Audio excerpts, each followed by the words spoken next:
Olá pessoal, sejam bem-vindos ao canal Professor Baroni. Hoje na série 5 dúvidas, 5 respostas sobre fundos imobiliários.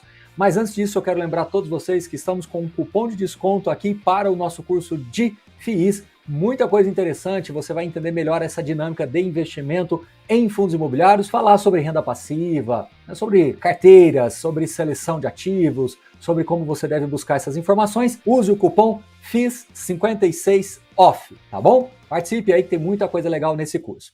Vamos lá, primeira pergunta. O cenário de 2023 está favorável para começar a investir em fundos imobiliários?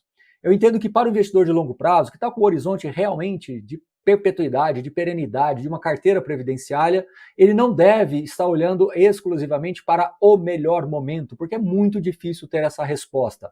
O que me parece que em 2023 nós temos os fundos imobiliários na média com boas oportunidades, boas janelas de entrada, mas vai fazendo movimentos graduais, vai fazendo aos poucos, mas não procure o melhor momento para começar, o melhor mês, o melhor dia. Entenda que isso é algo natural dentro de um processo de montagem de uma carteira focada realmente no longo prazo, pensando em renda passiva para a sua aposentadoria. Então, não procure esse momento porque é muito difícil você encontrar uma resposta com plena certeza. Então, foque em começar. O melhor momento para começar a investir é hoje. O melhor momento para você começar a investir é agora que você está buscando, então, esse entendimento. Desde que você tenha o conhecimento, então, para começar os seus investimentos em fundos imobiliários. Então, o melhor momento é sempre você estar iniciando e reinvestindo e seguindo com a sua carteira previdenciária, aumentando a sua renda passiva. Eu acho que é nisso que você deve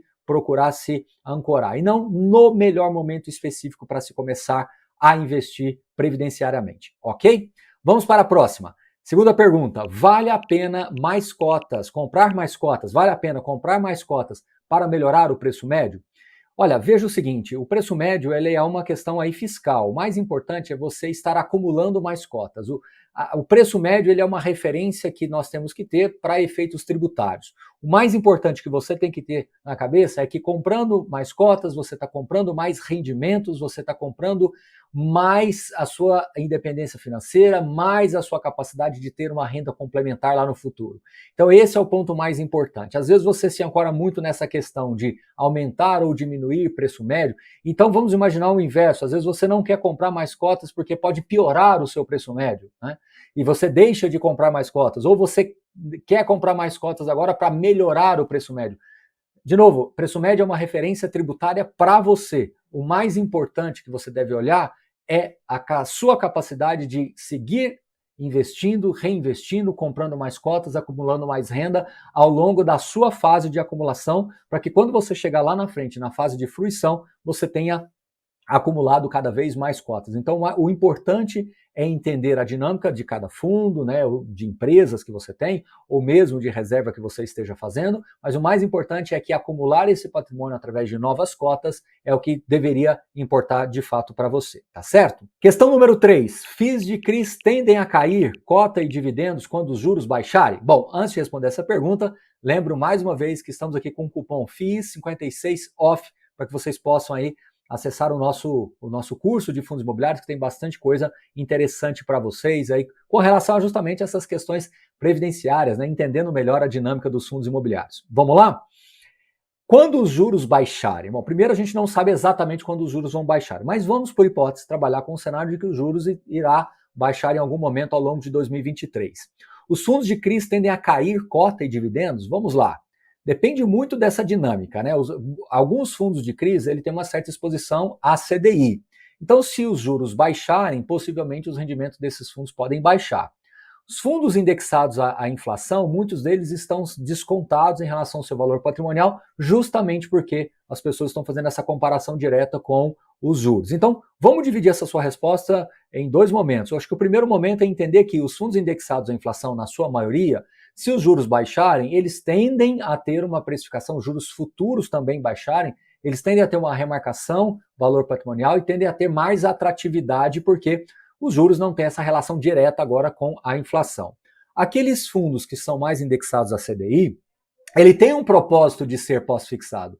E ter esse propósito de ser pós-fixado, ele vai continuar sendo interessante quando comparar com os juros. Então o rendimento por cota pode cair, mas quando comparado com a Selic direta, com o CDI direto, ele continuará sendo vantajoso. Então, de fato, eu não vejo que quando os juros baixarem, as cotas irão cair. Os dividendos de alguns fundos poderão cair, mas isso não quer dizer que ele perderá a sua atratividade, tá? Óbvio que a gente vai ter que avaliar o quanto esses juros vão cair, né? A gente, quando viu os juros indo lá para 2%, aí de fato o rendimento foi muito impactado. Mas se você olhar com um cenário base de juros entre 8%, 10%, 11% pelos próximos 12 até 24 meses, me parece que os fundos de recebíveis mais pós-fixados, eles já têm essa correlação mais próxima com os juros, então ele vai acompanhando naturalmente, as quedas dos rendimentos vão sendo acompanhadas aí pela redução das distribuições, mas isso não quer dizer que vai gerar um grande impacto na precificação das cotas, uma vez que o entendimento do produto já esteja claro para os investidores, tá certo? Pergunta complexa, tá? Até usei um pouquinho mais do tempo, porque de fato é uma pergunta recorrente e complexa, porque a gente quer fazer essa associação direta aos juros com o impacto direto nas cotações e nos rendimentos, e cada fundo de CRI tem a sua devida composição, tá certo?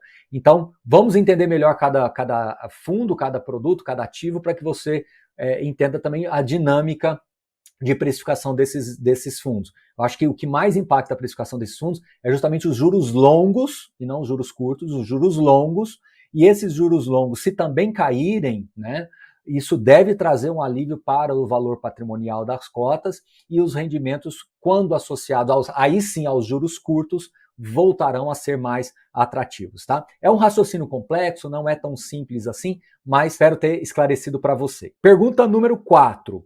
Por que a cota da maior parte dos FIIs gira em torno de R$100? Olha, lá no passado, há 10, 12 anos atrás, vários fundos imobiliários tinham cota base 1.000.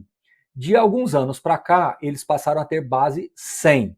E hoje a gente está vendo uma tendência de alguns fundos irem para a base 10. Alguns já sendo lançados na base 10, isso de 2, 3 anos para cá, e alguns fazendo aí o desdobramento das suas cotas para a base 10.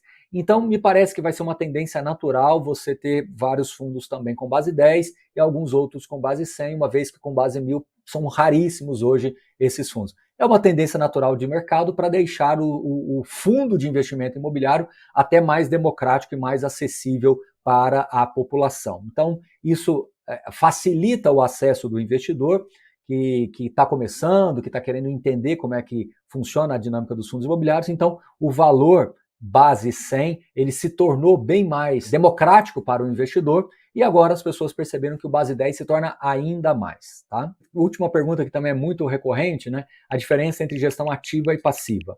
De uma maneira simples, o gestor ativo, ele tem no seu regulamento, no seu mandato, a possibilidade, ele tem mais flexibilidade, ele pode comprar, vender imóveis com mais flexibilidade, com mais autonomia.